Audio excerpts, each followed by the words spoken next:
Chapter 3. Is opportunity monopolized?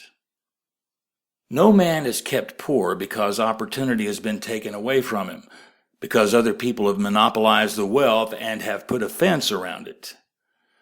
You may be shut off from engaging in business in certain lines, but there are other channels open to you. Probably it would be hard for you to get control of any of the great railroad systems. That field is pretty well monopolized. But the electric railway business is still in its infancy and offers plenty of scope for enterprise. And it will be but a very few years until traffic and transportation through the air will become a great industry, and in all its branches will give employment to hundreds of thousands and perhaps millions of people. Why not turn your attention to the development of aerial transportation instead of competing with J.J. Hill and others for a chance in the steam railway world?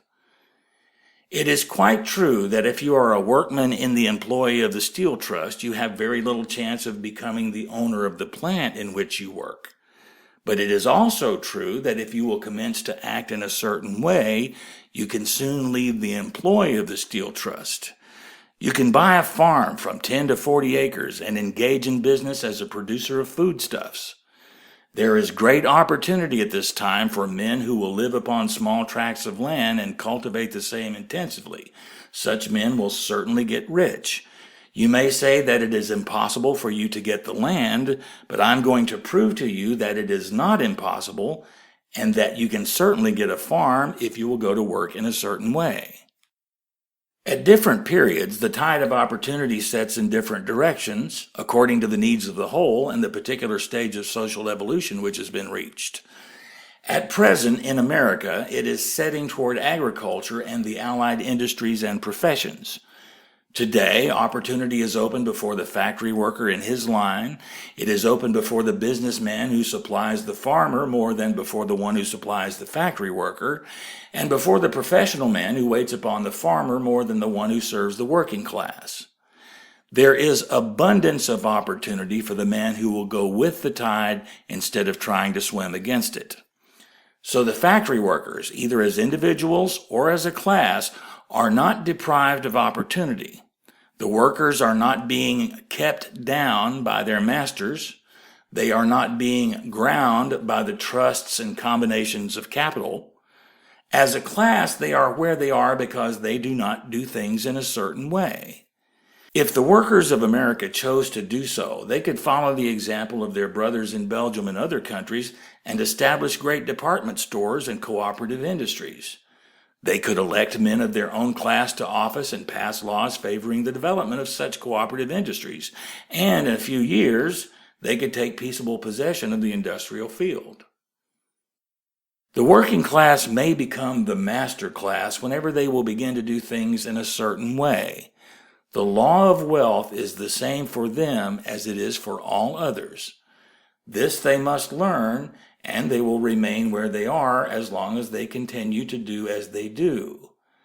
The individual worker, however, is not held down by the ignorance or mental slothfulness of his class. He can follow the tide of opportunity to riches, and this book will tell him how.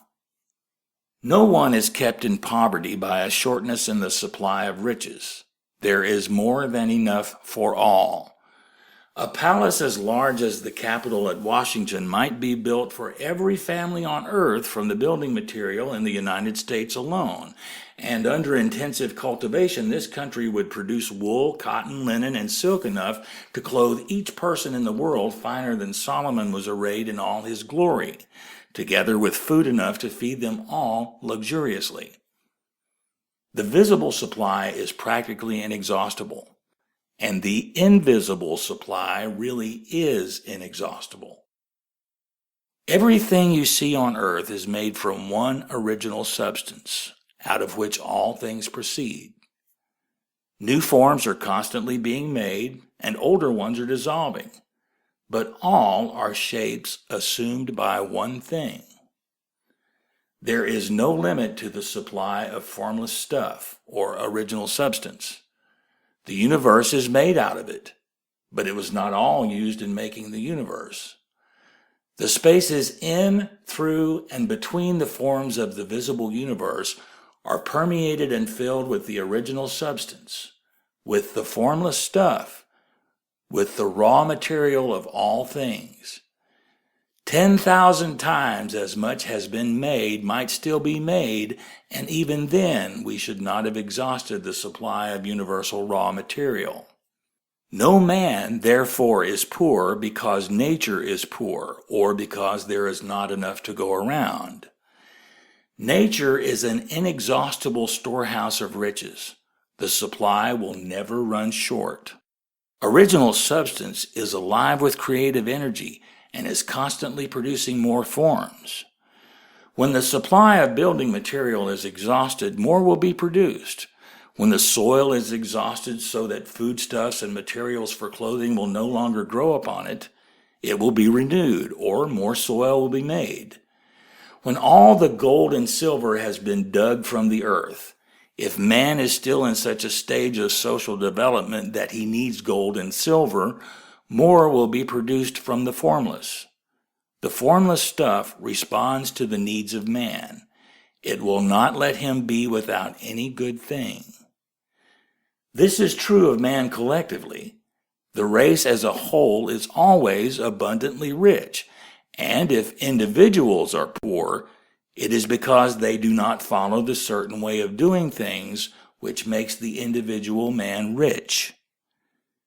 The formless stuff is intelligent. It is stuff which thinks. It is alive and is always impelled toward more life.